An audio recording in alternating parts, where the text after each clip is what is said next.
জুৰিয়াত মহে খেদিছে সৰ্বসাধাৰণ ৰাইজক।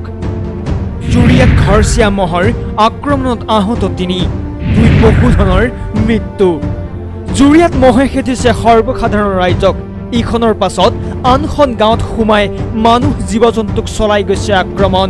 কেনি যাওঁ কেনি পলাওঁ সকলোৰে এই অৱস্থা।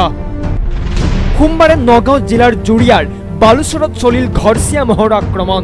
আক্ৰমণত গুৰুতৰভাৱে আহত হ'ল 3 গৰাকী লোক। লগতে বলিয়া মহৰ আক্ৰমণত থিতাতে মৃত্যু ঘটে 2 পশুধনৰ। কেইবাখনো গাঁৱত সন্তাসৰ সৃষ্টি কৰিছে বলিয়া মহটোৱে।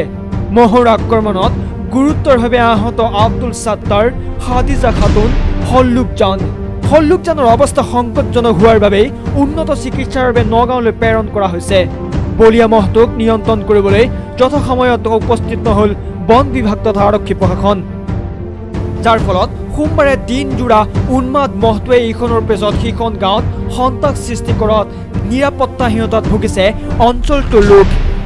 উন্মাদ মহটো চৰৰ এটা সুতিৰ পৰা অহা বুলি জনাইছে স্থানীয় লোকে।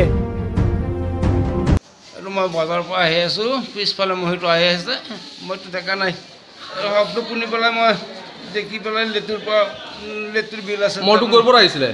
গৰুটো পশ্চিম ফালে পৰা আহিছে, ক'ৰ পৰা আহিছে সেইটো মই ক'ব নোৱাৰোঁ। মোৰ পিছফালে আহি আছে, আহি পেলাই মোক খুন্দা মাৰি পেলাই দিলে। পেলাই দি পেলাই মোক কৈছোঁ কি আৰু বৈ এটা পাওঁ মাৰি।